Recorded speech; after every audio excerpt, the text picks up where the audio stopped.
रात के अंधेरे में हयाताबाद पेशावर के उस बड़े घर के पीछे वाले हिस्से की छोटी किचन में रुकैया का हाथ थक कर रुक गया था।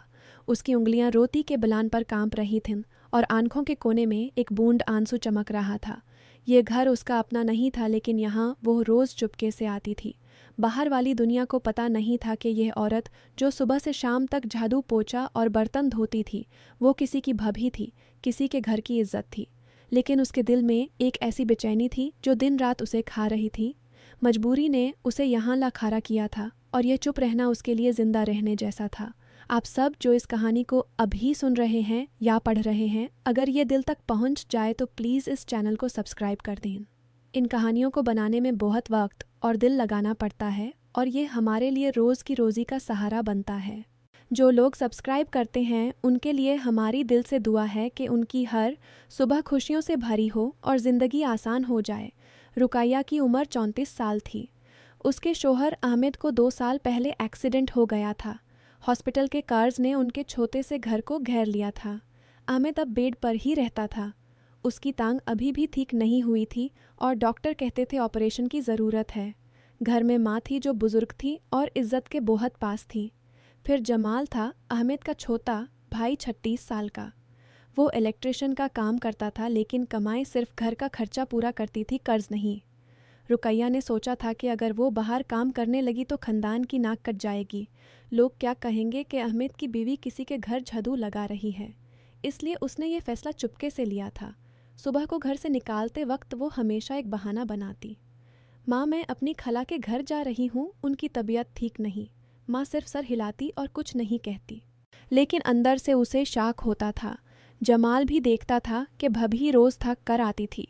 उसकी आंखें उभारी हुई होती थीं, हाथ सुझे हुए। वो पूछता, भाभी आज इतनी थकान क्यों? रुकैया मुस्कुराती और कहती, बस गर्मी है बेटा, कुछ नहीं। उसके दिल में दाढ़ होता था, लेकिन बोल नहीं पाती। ये चुप काम करना उसे रोज़ मजबूर करता था।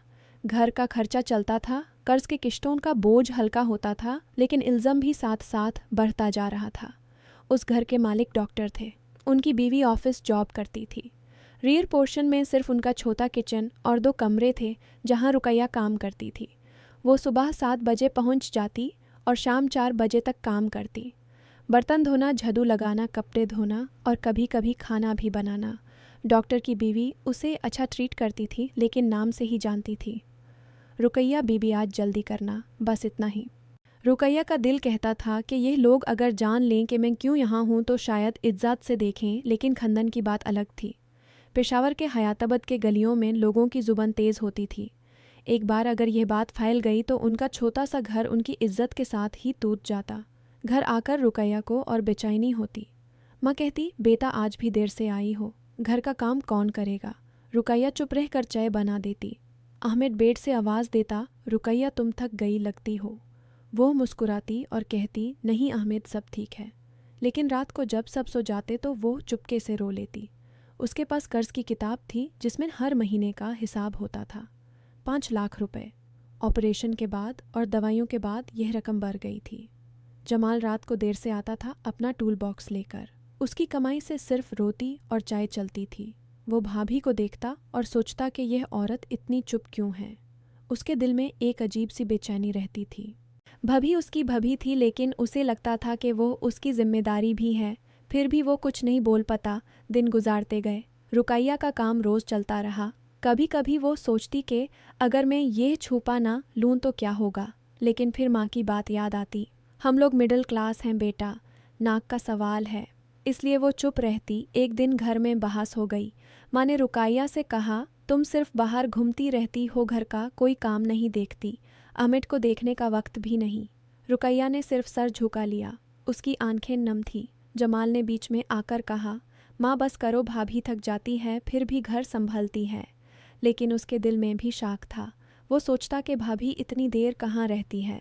रोज़ सुबह जल्दी निकालती और शाम को थाकी हुई आती, लेकिन वो पूछने की हिम्मत नहीं करता था।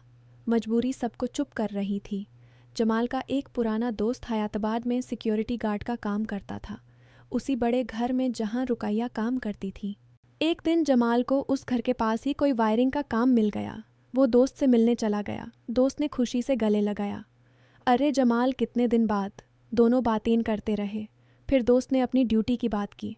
यहाँ रियर पोर्शन में एक औरत काम करती है बहुत चुपचाप। जमाल का दिल धाक से रह गया, लेकिन उसने कुछ नहीं कहा। दोस्त ने लॉगबुक उठाया और बोला, देखिए डेली एंट्रीज हैं। लॉगबुक खुला था। जमाल की नज़र उस पर पड़ गई। Rukaiya Bibi entry time 7:30 AM, corrected line purpose domestic help out time 4:30 PM। पहले लिखा था रिलेटिव विजिट, फिर उसके ऊपर करेक्टेड किया गया था स्टाफ ड्यूटी। जमाल का चेहरा सेफ्ट पड़ गया। उसकी उंगलियां कांप रही थीं। ये उसकी भाभी थी। वो यहाँ काम कर रही थी और वो सबको छुपा रही थी। वो घर लौट आया लेकिन कुछ नहीं बोला। शाम को जब रुकैया आई तो उसकी आंखें उस पर टिक गई। रुकैया ने देखा कि जमाल का चेहरा अलग था। उसने चाय बनाई और सबको दी। रात को जब सब सो गए तो जमाल ने हल्की आवाज़ में कहा, भाभी मुझे सब पता चल गया। रुकैया का हाथ रुक गया। उसकी सांस अटक गई। क्या पता चल गया बेटा? जमाल ने लॉगबुक वाली बात बता दी। वो करेक्टेड लाइन मैंने देखा। रुकैया ने आंखें बैंड कर ली, फिर धीरे से बोली, हाँ जमाल, मैं वहाँ काम करती हूँ, लेकिन ऐश के लिए नहीं, कर्ज चुकाने के लिए। अहमेद का ऑपरेशन का कर्ज। घर बेचने वाले थे। मैंने सोचा कि अगर मैं चुपके से कर लूँ तो किसी को पता नहीं चलेगा। खानदान की नाक बच जाएगी और रोज़ी भी चलता रहेगा। जमाल चुप हो गया। उसकी आंखों में आंसू थे। उसने कहा, भाभी आपने इतना बोझ अकेलाए उठाया और हम सबको कुछ नहीं बताया। रुकैया ने मुस्कुराते हुए कहा, मजबूरी थी बेटा। अगर बता देती तो माँ कहते कि हम लोगों की इज्जत का क्या होगा, तुम लोगों को भी शर्म आती। मैंने सोचा कि चुप रहूं तो सब ठीक हो जाएगा। दोनों देर तक बातें करते रहे। रुकैया ने बताया कि कैसे उसने एक पुरानी जान पहचान से ये काम लिया था, कैसे रोज़ थक कर आती थी लेकिन घर में मुस्कुराती रहती थी। जमाल ने सुना और उसका दिल बेचैन हो गया। उसने कहा, भाभी अब ये छुपाना बैंड कर दो, हम सब मिलकर देखते हैं। अगली सुबह जब सब उठे तो रुकैया ने सबको बुला लिया। अहमेद बेड पर बैठा था। माँ चाय पी रही थी। रुकैया ने साफ साफ कहा, मैंने आज तक अपनी मेहनत छुपाई थी, लेकिन अब मैं इनकर करती हूँ। मैं उस घर में काम करती हूँ रियर पोर्शन में, कर्ज चुकाने के लिए, ऐश के लिए नहीं। मजबूरी ने मजबूर किया। अब जो है वो है। इल्ज़ाम सहना बैंड करूँगी। घर में सन्नाटा छा गया। माँ ने पहले तो आंखें बड़ी की, फिर धीरे से बोली, बेटा तूने ये सब हमारे लिए किया? अहमद की आंखों से आंसू बहने लगे। उसने रुकैया का हाथ पकड़ा और बोला, तुमने मुझे जिंदा रख लिया है। जमाल ने सबसे आगे आकर कहा, भाभी आपकी मेहनत को सलाम। हमने आप पर इल्ज़ाम लगाए और आप चुप रही। अब से कोई छुपाना नहीं, हम मिलकर कर्ज चुकाएंगे। मैं अपना काम बढ़ाऊंगा। अहमद भाई ठीक होने पर कुछ करेगा। घर में एक नया एहसास था। न कोई चिल्लाया, न कोई रोए ज़्यादा, बस एक सोबर सी इज्जत थी। माँ ने रुकैया को गले लगाया और बोला, बेटा माफ़ कर देना, मैंने समझ नहीं पाया। रुकैया ने मुस्कुराते हुए कहा, कोई बात नहीं माँ, सब मजबूरी थी। उस दिन के बाद रुकैया ने अपना काम छुपाना बंद कर दिया। वो अब खुले दिल से जाती थी। घर वालों को पता था, लेकिन अब कोई इल्ज़ाम नहीं था। जमाल रोज़ उसे घर छोड़ने जाता और पिक करने आता। अहमेद को भी थोड़ी हिम्मत आई थी। कर्ज धीरे धीरे कम होने लगा। हयाताबाद के उस बड़े घर के रियर पोर्शन में अब रुकैया को कोई छुप नहीं रहता था। लोग उसे जानते थे और उसकी मेहनत की कद्र करते थे। लेकिन सबसे बड़ी बात यह थी कि घर में अब बेचैनी कम थी। मजबूरी अब भी थी, लेकिन उसके साथ इज्जत भी थी। रुकैया कभी कभी सोचती कि उसकी ज़िंदगी का यह मोड़ कितना अजीब था। एक औरत जो सिर्फ घर संभालती थी, वो बाहर काम करने लगी थी। लेकिन इससे उसे अपनी ताकत का एहसास हुआ था। जमाल भी बदला था। वो अब भाभी को सिर्फ भाभी नहीं देखता था, बल्कि एक मजबूत औरत के रूप में। उसके दिल में उनके लिए एक गहरी इज्जत थी।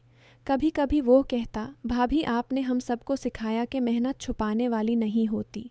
रुकैया हंस देती और कहती, बेटा ज़िंदगी खुद सिखाती है। महीने गुजर गए। कर्ज का बोझ हल्का होता गया। घर में खुशी की एक हल्की सी किरण आ गई थी। माँ अब रुकैया को मदद करती थी।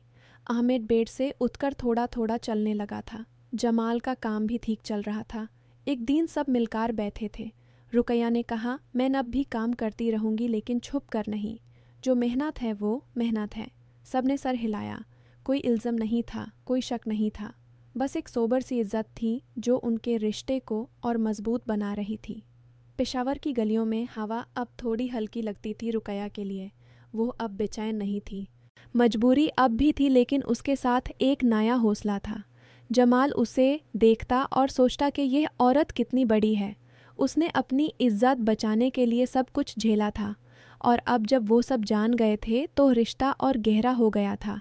न कोई बड़ा ड्रामा था, न कोई झगड़ा, बस एक चुप सी समझ थी जो उनको एक साथ रखे हुए थी। रुकैया रोज़ सुबह उसी रेयर पोर्शन में जाती थी। अब उसे कोई छुपाने की ज़रूरत नहीं थी। डॉक्टर की बीवी भी जान गई थी उसकी मजबूरी, और उसे और इज़्ज़त से देखती थी। घर आकर वो सबको बताती कि आज क्या क्या किया। माँ हंस कर सुनती, अहमद के चेहरे पर मुस्कुराहट रहती। जमाल रात को आकर पूछता, भाभी आज थकन कितनी?